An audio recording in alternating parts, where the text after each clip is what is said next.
Area under the curve के अंदर अपन ने बेसिक कंसेप्ट को देख लिया। बेसिक कंसेप्ट के बाद कर्व स्केचिंग पर बेस्ड एरिया को भी देख लिया। कर्व स्केचिंग भी बात समझ में आ गई।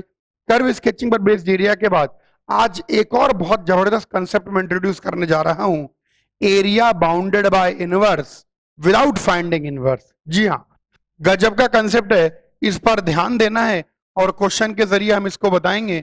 अब मैं आपको बताने जा रहा हूं area bounded by inverse without finding inverse. आपको इसके अंदर क्या होगा, इस कंसेप्ट को समझिए, इसका एरिया निकालने की कोशिश करते हैं। आपको फंक्शन दिया जाएगा, बिल्कुल ध्यान सुनना है। आपको फंक्शन दिया जाएगा कि भैया ये फंक्शन है, और आपसे एरिया पूछा जाएगा जो इस फंक्शन का इनवर्स बाउंड करता है। फंक्शन का एरिया नहीं पूछेंगे, फंक्शन का एरिया तो हम लोग निकालते ही रहते हैं। आपको एक फंक्शन दिया जाएगा और फंक्शन के इनवर्स का एरिया पूछा जाएगा कि इसके इनवर्स द्वारा बाउंडेड एरिया निकाल दीजिए। ठीक है, इसके इनवर्स द्वारा बाउंडेड एरिया निकाल दीजिए। और कमाल की बात होगी कि फंक्शन ऐसा होगा कि आप उस फंक्शन का इनवर्स नहीं निकाल पाएंगे। तो इसीलिए इस टॉपिक की हेडिंग है area bounded by inverse without finding the inverse. बिना इनवर्स निकाले इनवर्स द्वारा एरिया बाउंडेड फाइंड करना। आइए पहले इस कंसेप्ट को समझें, फिर इस पर बेस्ड जबरदस्त सवाल है। देखो कैसे निकालेंगे, सुनो ध्यान से। फंक्शन और उसका इनवर्स दोनों एक दूसरे का मिरर इमेज होता है in the line y equal to x. Function और उसका इनवर्स दोनों एक दूसरे का मिरर इमेज होता है in the line y equal to x. ये बात हमको पता है फंक्शन के चैप्टर से। फंक्शन और उसका इनवर्स दोनों एक दूसरे का मिरर इमेज है in the line y equal to x. तो यूं समझिए कि अगर यहां पर फंक्शन है तो यहां पर बिल्कुल उसका इनवर्स होगा, और उल्टा भी समझ सकते हैं कि अगर यहां पर फंक्शन है तो बिल्कुल यहां पर उसका इनवर्स होगा। अब बिल्कुल ध्यान से सुनना है जो मैं कहने जा रहा हूं।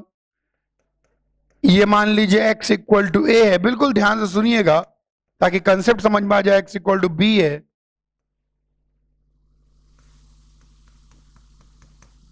तो ये y इक्वल टू ए निकल के आएगा और ये y इक्वल टू बी निकल के आएगा। सिमिलरली यहां पर भी अपन ऐसे ही बना लेते हैं।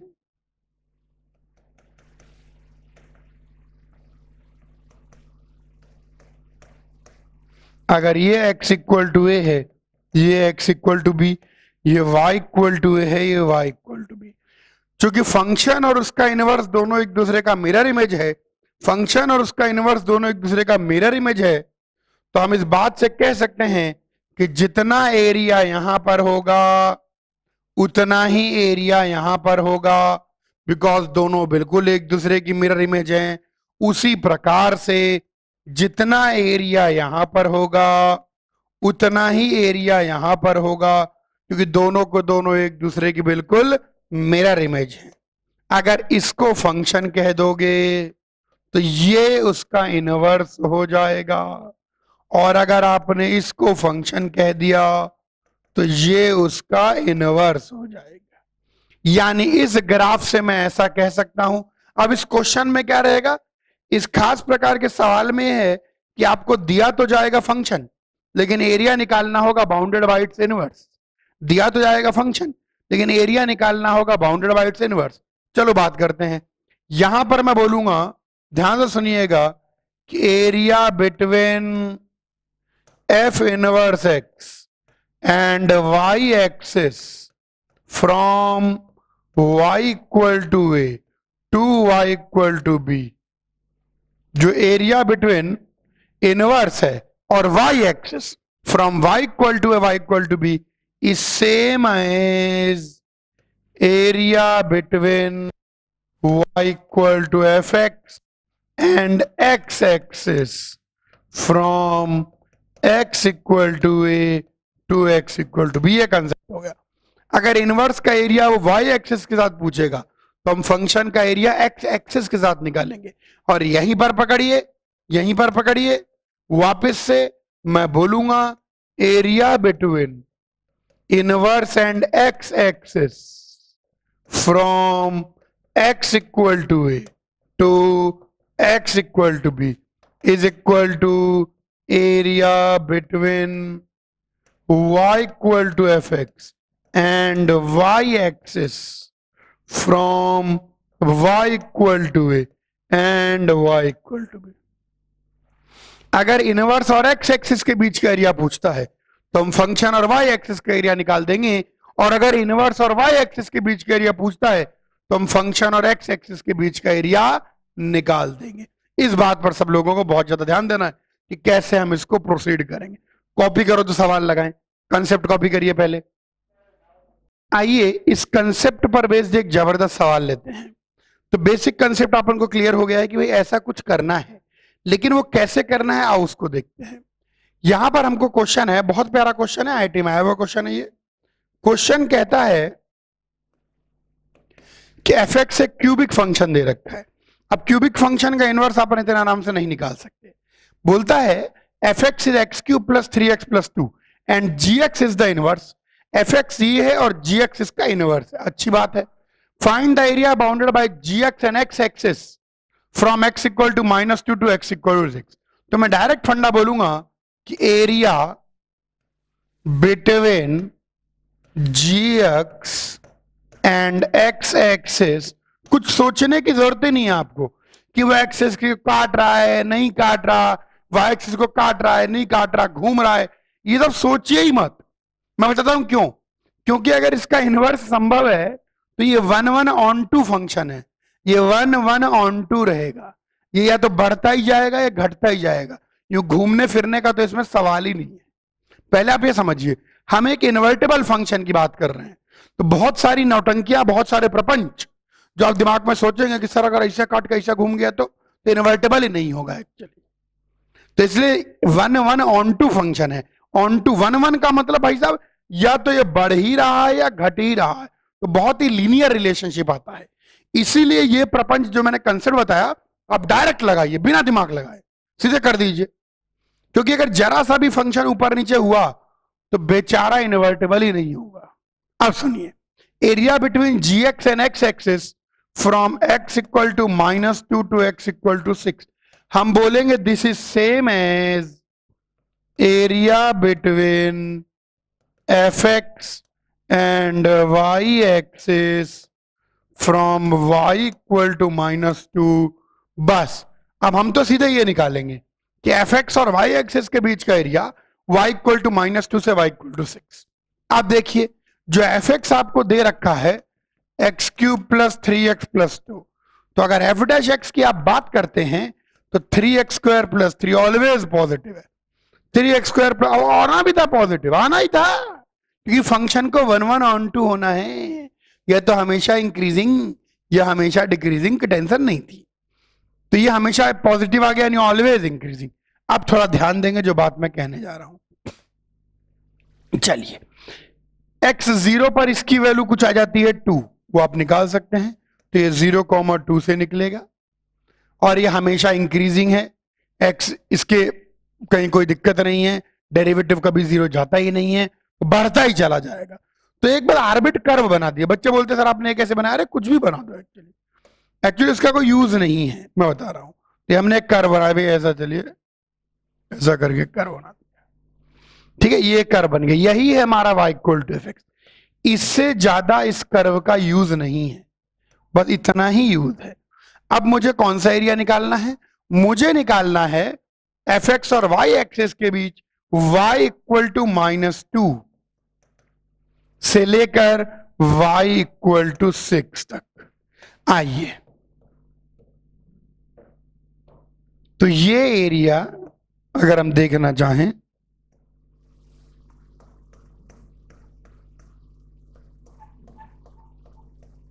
ये पहले शेड करने से क्या रहता है, थोड़ी पिक्चर क्लियर हो जाए। This is the area that I want, और यही एरिया हमारा आंसर है। अब खास बात यह है कि area with respect to y axis निकालना है। अब प्रपंच की बात पकड़ना जो मैं कहने जा रहा हूं, वरना आप समझ ही नहीं पाएंगे। एरिया निकालना वाई एक्सिस के साथ है, लेकिन एरिया निकलेगा एक्स एक्सिस की मदद से ही। सुनना ध्यान से, यही खास बात है। इसके अंदर जो है अल्टीमेटली आपको फंक्शन अगर एक्स के टर्म में गिवन है तो आपको सब कुछ एक्स के टर्म में ही करना है। यही इसके अंदर एक कैच है। बच्चे क्या करते हैं, वाई वाई निकालने लग जाते हैं और फिर उनसे होता कुछ नहीं है। आपको फंक्शन अगर एक्स के टर्म में गिवन है, क्योंकि अगर मैं उसको वाई में कन्वर्ट कर पाता फिर तो इनवर्स ही आ जाता। अगर मैं उसको वाई में कन्वर्ट कर पाता फिर तो इनवर्स ही आ जाता। नहीं नहीं, आपको उसको एक्स के रिस्पेक्ट में ही करना है। अब सुनो, जो भी वाई की वैल्यू आई है उसके कॉरस्पॉन्डिंग आप एक्स निकालिए। वाई इक्वल टू 6 के कॉरस्पॉन्डिंग एक्स निकालिए तो एक्स इक्वल टू 1 आ जाता है। क्लियरली दिख रहा है। देखो, फंक्शन आपको एक्स के टर्म में गिवन है तो आपको करना सब कुछ एक्स के रिस्पेक्ट में ही, एक्स के टर्म में ही है। यही बात दिमाग में बैठानी है। फंक्शन आपको अगर एक्स के टर्म में गिवन है तो आप वाई के टर्म में चीजें नहीं निकाल पाएंगे, क्योंकि अगर आप पूरे फंक्शन को वाई में कन्वर्ट कर पाते तो भाई साहब उसका इनवर्स ही आ जाता। पूरे फंक्शन को अगर आप वाई में कन्वर्ट कर पाते तो भाई साहब उसका इनवर्स ही आ जाता। लेकिन यहां पूरे फंक्शन को वाई में कन्वर्ट करना संभव नहीं है। तो आइए, एक्स इक्वल टू 1 आ गया, वाई इक्वल टू -2 के कॉरस्पॉन्डिंग एक्स की वैल्यू अगर -1 रख दूं तो -1 -3, अरे वाह, -1। अब आपको लिखना शेडेड एरिया ही है, लेकिन वह एरिया आपको एक्स के रिस्पेक्ट में लिखना है। और इस पॉइंट के तो खैर कहने ही क्या, 0। अब देखिए, मैं शेडेड एरिया को एक्स के रिस्पेक्ट में कैसे लिखता हूं। -1 से 0 तक ऊपर वाला कर्व माइनस नीचे वाला कर्व। ऊपर वाला कर्व आ जाएगा x³ + 3x + 2 माइनस नीचे वाला कर्व आ जाएगा y इक्वल टू -2 dx। ऊपर वाले कर्व का y कोऑर्डिनेट माइनस नीचे वाले कर्व का y कोऑर्डिनेट। तो ये इन दोनों के बीच का एरिया बाउंडेड आ गया। प्लस 0 से 1 तक ऊपर वाले कर्व का y कोऑर्डिनेट माइनस नीचे वाले कर्व का y कोऑर्डिनेट। दो कर्वों के बीच में एरिया चाहिए। स्ट्रेट लाइन भी कर्व है। तो 6 - x³ + 3x + 2 dx आ गया आंसर। एक बार एरिया शेड करने के बाद अल्टीमेटली आपको सबके कॉरस्पॉन्डिंग एक्स कोऑर्डिनेट निकालना ही पड़ेगा। अल्टीमेटली आपको सबके कॉरस्पॉन्डिंग एक्स कोऑर्डिनेट निकालना ही पड़ेगा। सबके कॉरस्पॉन्डिंग एक्स कोऑर्डिनेट क्यों निकालना पड़ेगा? सबके कॉरस्पॉन्डिंग एक्स कोऑर्डिनेट इसलिए निकालना पड़ेगा क्योंकि आपको फंक्शन एक्स के टर्म में गिवन है, इंटीग्रेशन भी एक्स के टर्म में ही करना है। अगर उसको वाई के टर्म में कन्वर्ट कर पाते फिर तो इनवर्स ही आ जाता है। कॉपी करिए ध्यान से। ये जो x इक्वल टू 1 आया है ये y इक्वल टू 6 के कॉरस्पॉन्डिंग आया है। जैसे y को 6 रख दो तो 6 इक्वल टू x³ + 3x + 2। अब क्यूबिक इक्वेशन है तो हिट एंड ट्रायल लगाओ तो दिख रहा है कि x इक्वल टू 1 पर y 6 आ जाएगा। देखो, आपका फंक्शन x के टर्म में है तो आपको x के रिस्पेक्ट में इंटीग्रेट करना है। अब आपको x के रिस्पेक्ट में इंटीग्रेट करना है तो लिमिट्स भी x की चाहिए, फंक्शन भी x के टर्म में रिस्पेक्ट में टर्म्स में होना चाहिए और इंटीग्रेशन भी x में होना चाहिए। इसीलिए हमने y को x में कन्वर्ट किया। ऐसे y इक्वल टू -2 के कॉरस्पॉन्डिंग x निकाला, y को -2 रख दिया, फिर क्यूबिक इक्वेशन बन गई, फिर सॉल्व किया तो दिखा कि x इक्वल टू -1 पर बात बैठ रही है। क्यूबिक इक्वेशन सॉल्व करने का कोई तरीका थोड़ी है, वो तो हिट एंड ट्रायल से। एरिया कैसे लिखा? एरिया लिखना सिंपल, दो कर्वों के बीच का एरिया होता है ऊपर वाले का y कोऑर्डिनेट माइनस नीचे वाले का y कोऑर्डिनेट। तो ये एरिया -1 से 0 तक देखें, इस कर्व और इस लाइन के बीच का एरिया है ये, और 0 से 1 तक देखें इस लाइन और इस कर्व के बीच का एरिया है। सिंपल, कॉपी करिए। ऑर्डिनेट शब्द का मतलब होता है y एक्सिस के पैरेलल लाइन। जैसे ऑर्डिनेट x इक्वल टू -2 तो x इक्वल टू -2 की पैरेलल लाइन और x इक्वल टू 6 की पैरेलल लाइन। अब बच्चे सोच रहे हैं गुरुजी आपने x equal to -2 x equal to 6 क्यों नहीं बनाया? क्योंकि हमने पहले क्वेश्चन को शुरुआत में ही कन्वर्ट कर दिया कि भैया ये तो अपन को करना ही नहीं, अपन को ये करना है। फिर इसके लिए अपन ने जद्दोजहद की। चलो एक और क्वेश्चन करते हैं, ध्यान देखेंगे। एक और जबरदस्त सवाल हम करने जा रहे हैं, इसको आप लोग देखें।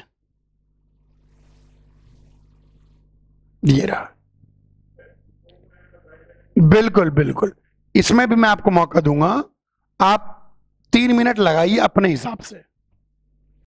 ओके, अब हम इस क्वेश्चन को करने जा रहे हैं। आप लोग बिल्कुल ध्यान से इस सवाल को देखिए। ये देखिए, अब सुनो ध्यान से, मेथड हमारा सेट है, आपको दिमाग नहीं लगाना।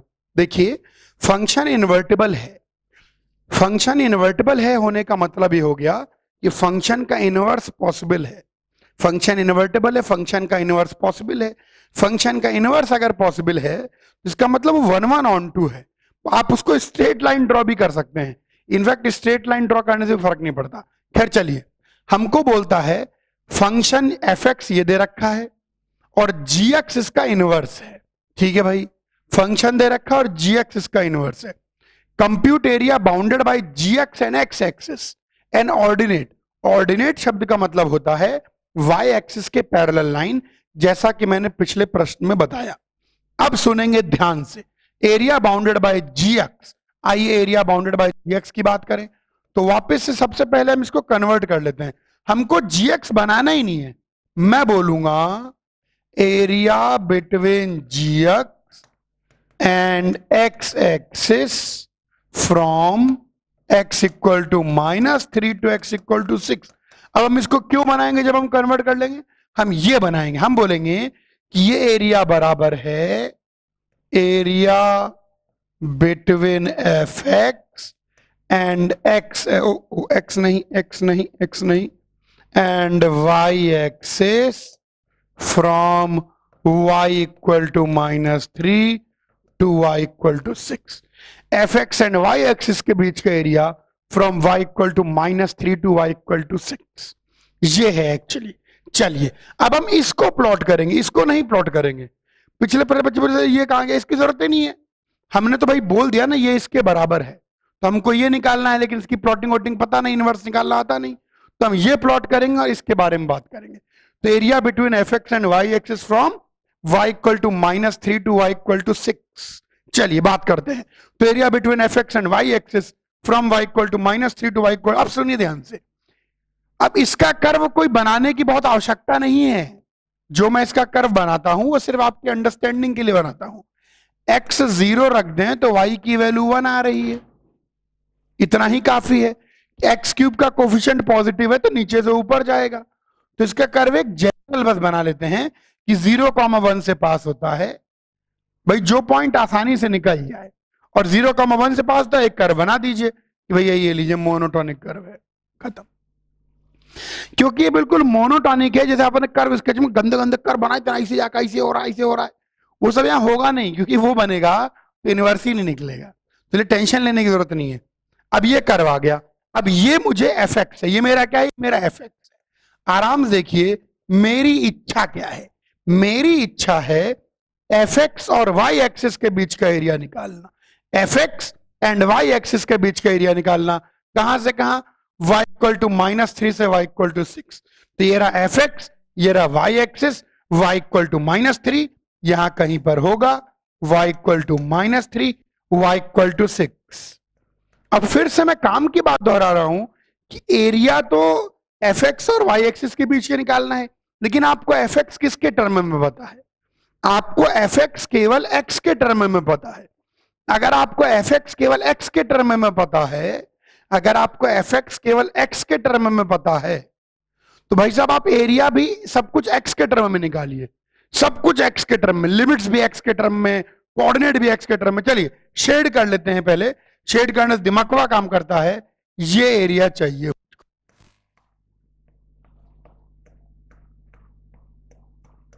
अब आपको क्या करना पड़ेगा?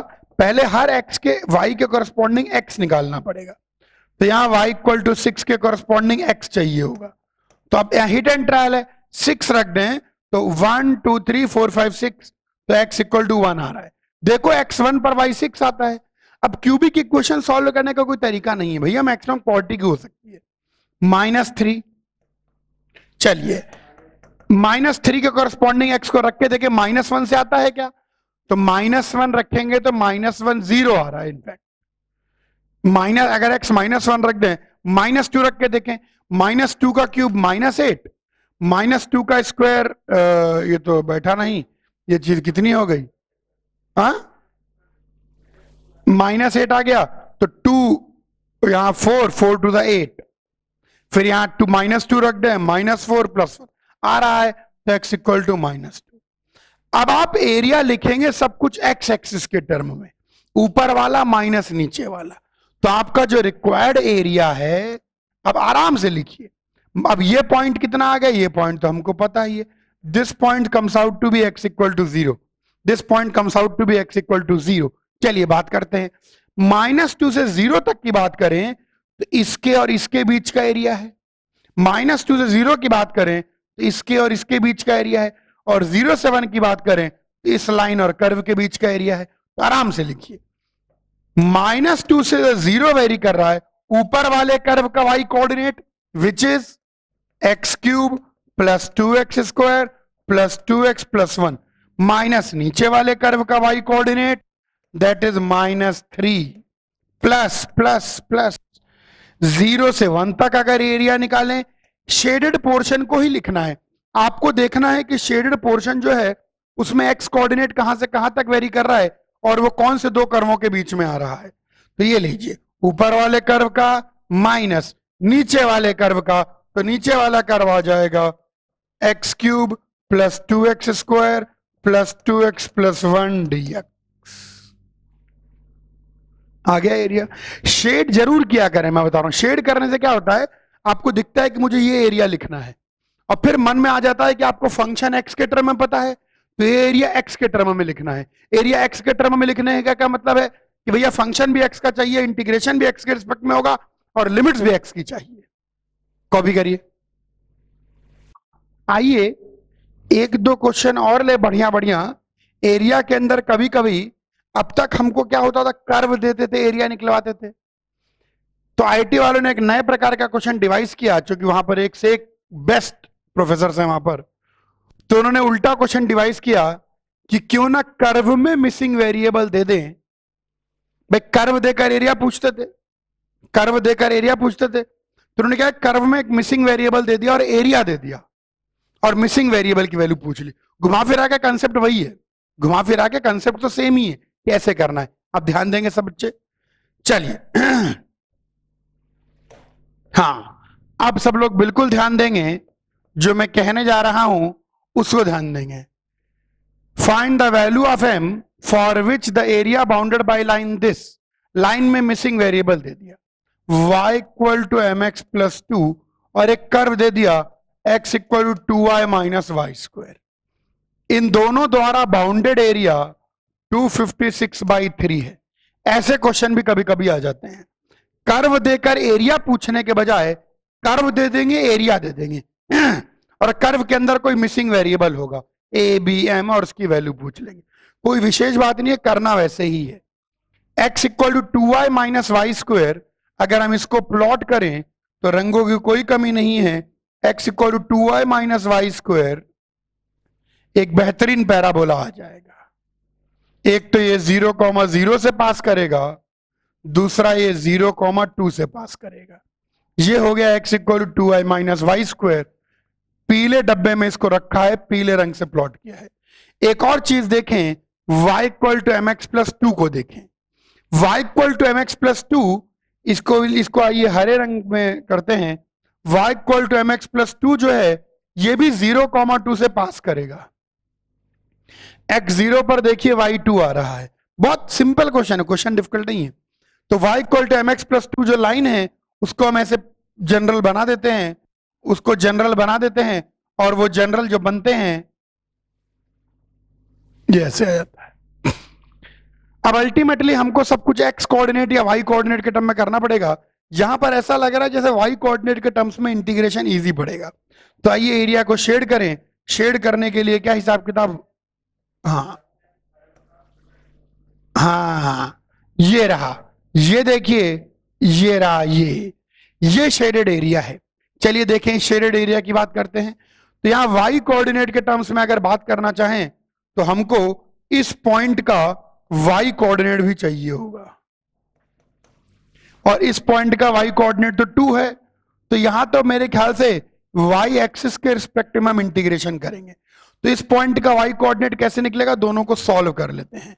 तो दोनों को सॉल्व कर लेते हैं। ध्यान से देखिए, ऊपर वाले का y कोऑर्डिनेट x लिखूं, ऊपर वाले से x लिखूं तो y - 2/m आ जाएगा, और नीचे वाले से x लिखूं तो 2y माइनस वाई स्क्वायर आ जाएगा। तो y minus 2 upon m is equal to y common ले लें, 2 माइनस वाई आ गया। तो सबको एक साइड ले आए तो y minus 2 upon m plus y into y minus 2 equal to 0।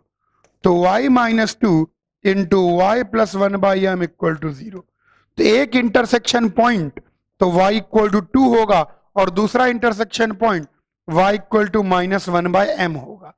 तो एक इंटरसेक्शन पॉइंट तो ये रहा जो कि दिख रहा है y इक्वल टू 2, और दूसरा इंटरसेक्शन पॉइंट ये रहा y equal to minus 1 by m. बहुत दिनों बाद y के रिस्पेक्ट में एरिया इंटीग्रेट करने की बात आई है, तो ये जो शेडेड एरिया है सब कुछ y के रिस्पेक्ट में इंटीग्रेट करते हैं।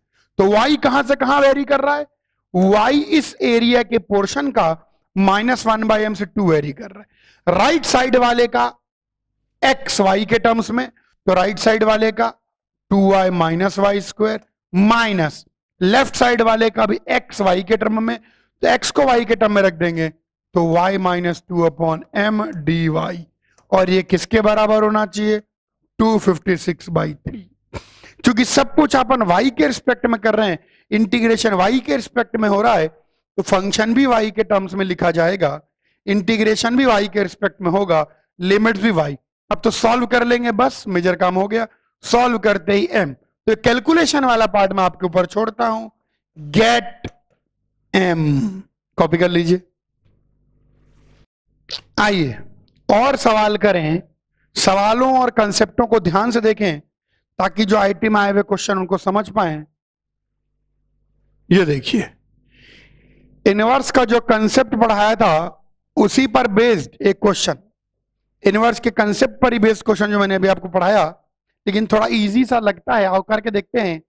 Find the area bounded by f inverse x, x equal to 10, x equal to 4 x axis. तो शुरुआत पढ़ते ही मैं लिख लेता हूं कि area between f inverse x and x axis from x equal to 10 to x equal to 4 is equal to area between fx and y axis from y equal to 10 to y equal to 4। ये concept हमको समझाया जा चुका है, सीधे सीधे आप ये कंसेप्ट लिख लीजिए। अब सब लोग ध्यान से सुनेंगे। Area between f inverse x and x axis from x equal to 10 to x equal to 4 is equal to this. चलिए अब सुने ध्यान से, ये फंक्शन भी x के टर्म में गिवन है, देखिए ध्यान से, इधर देखिए, फंक्शन भी x के टर्म में गिवन है और x एक्सिस के साथ ही एरिया निकालना है। तो अगर इस हिस्से को हम लिखना चाहें, इस हिस्से को हम अलग से लिखना चाहें, ये हिस्सा, ये एरिया, ध्यान से देखेंगे, ध्यान देखेंगे, इस एरिया की बात करें तो ये एरिया बेसिकली निकल के आता है इंटीग्रेशन 4 से 10 एफ इनवर्स एक्स डीएक्स। ये इसकी वैल्यू है कि एफ इनवर्स एक्स डीएक्स। क्यों ये वैल्यू गुरुजी आपने कैसे लिख दी, फंडामेंटल कंसेप्ट से लिखी है। फंक्शन भी एक्स के टर्म में गिवन है, एरिया भी एक्स एक्सिस के रिस्पेक्ट में ही निकालना है और एक्स की वैल्यू भी गिवन है। तो ये आ गया ये area. Given that area bounded by, आगे देखिए आगे क्या गिवन है, given that area bounded by F X x equal to X equal to 6 and x axis. तो ये जो गिवन दैट वाली चीज है, ये यहां पर अलग से इसको किससे शेड करें, एक नवा रंग पीला कलर भी ठीक है। ये वाला जो हिस्सा है थोड़ा उधर आ रहा है एक्स एक्सिस, ये जो हिस्सा है यहां पर कुछ गिवन इंफॉर्मेशन है और ये गिवन इंफॉर्मेशन कहती है कि 2 से 6 f x D x is 30। ये इंफॉर्मेशन हमको गिवन है। बहुत अच्छा क्वेश्चन है, थोड़ा सा घुमा हुआ क्वेश्चन है। 2 से 6 एफ एक्स डी एक्स 30 है, 2 से 6 एफ एक्स डी एक्स की वैल्यू 30 दे रखी है, ठीक है। एंड एक और कुछ और इंफॉर्मेशन दे रखी है, f2 4 है, f6 की वैल्यू 10 है। देखिए ध्यान से, कुल मिला के अगर आपसे पूछा जाए तो एक इंफॉर्मेशन ये गिवन है, एक इंफॉर्मेशन ये गिवन है और एक इंफॉर्मेशन ये गिवन है। इस बार फंक्शन नहीं दिया बल्कि एरिया के टर्म में इंफॉर्मेशन दे रखी है। ये तीन इंफॉर्मेशन गिवन है और आपसे ये पूछा जा रहा है कि बताइए इसकी वैल्यू क्या निकल के आती है, इसकी वैल्यू क्या निकल के आती है। चलो, डेफिनेट इंटीग्रेशन की शुरुआत में कंसेप्ट कराया था, उसी कंसेप्ट पर बेस्ड है ये। आइए उसी कंसेप्ट पर बेस्ड सवाल को लगाने की हम लोग कोशिश करें। कंसिडर करो इसको, इसकी वैल्यू को थोड़ी देर के लिए I1 I मान लेते हैं। क्या मान लेते हैं? I। अब कंसिडर करिए आप I+30, तो I+30 हो गया 4 से 10 f inverse x dx plus 2 से 6 fx dx। जब भी फंक्शन और उसके इनवर्स का इंटीग्रेशन होता है तो डेफिनेट इंटीग्रेशन बताया था, इसके अंदर हम x को fx रख देंगे तो dx आपका चुपचाप f' dx बन जाएगा। हवले हवले आ जाइए, dx की जगह f' dx आ गया और x की जगह fx रखेंगे तो f इनवर्स fx x ही हो जाएगा। आइए लिमिट्स की बात करें। x की वैल्यू जब 4 रखेंगे, मतलब ft dt या कुछ ऐसा रखने, वही t कर लें आप, वरना आप फालतू ही कंफ्यूज रहेंगे। बाद में हम लोग वेरिएबल चेंज कर लेंगे, वरना आप फालतू ही कंफ्यूज आ जाएंगे, समझाने में दिक्कत हो जाएगी। तो x को मैं ft रख रहा हूं t, तो dx आपका और कुछ नहीं f' dt हो जाएगा। तो यहां पर देखिए f inverse of ft t और dx की जगह f' dt ये निकल के आ गया। अब चलिए अब हम लोग यहां पर बात करते हैं, बिल्कुल ध्यान से देखिए। जब x की वैल्यू 4 रखेंगे तो t की वैल्यू 2 आ जाएगी, क्योंकि f ऑफ 2 4 की बात है। और जब t की वैल्यू 10 रखेंगे, तो x की वैल्यू 10 रखेंगे तो t की वैल्यू 6 आ जाएगी, f ऑफ 6 10 है, ये आ गया। प्लस ये तो एज इट इज पढ़ा ही हुआ है, 2 से 6 fx dx। अब ध्यान से देखिए, पहले वाले में वेरिएबल का नाम बदल दीजिए, पहले वाले में t को x कर दीजिए, तो क्योंकि लिमिट हम ऑलरेडी सेम कर चुके हैं, तो ये आ जाएगा 2 से 6 x f' dx plus integration 2 से 6 fx dx, जो कि अपने को गिवन है। वाह, तो ये चीज आ गई इंटीग्रेशन 2 से 6। अरे रे रे, ये तो उसका भाई बन गया, वो का भाई। इसका इंटीग्रेशन होता है x fx, कहां से कहां 2 से 6 x f' plus fx। Inverse अगर फंक्शन का इंटीग्रेशन गिवन हो और इनवर्स की वैल्यू निकालनी हो तो उन दोनों का सम कंसीडर करें और इनवर्स के अंदर फंक्शन सब्स्टिट्यूट कर दें। ऐसी हरकत, ऐसी योजना हमने डेफिनेट इंटीग्रेशन के शुरुआत में आपको बताई थी। तो यहां पर अपर लिमिट रख देंगे 6 into F of 6 minus 2 into F of 2 आ जाएगा। तो एफ ऑफ 6 की वैल्यू 10 है तो ये 60 आ गया, एफ ऑफ 2 की वैल्यू 4 है तो ये 8 आ गया, तो ये 52 हो गया। तो यहां से मुझे पता लग गया कि I+30 की वैल्यू 52 है, तो I की वैल्यू आप निकाल ही लेंगे, इतना तो कर ही लेंगे। Get I। बहुत अच्छा क्वेश्चन। कैसे उसने एक एरिया, समझ लीजिए कैसे उसने लिखित रूप में एरिया के टर्म में इंफॉर्मेशन दी और कैसे हमने निकाली। कॉपी करिए।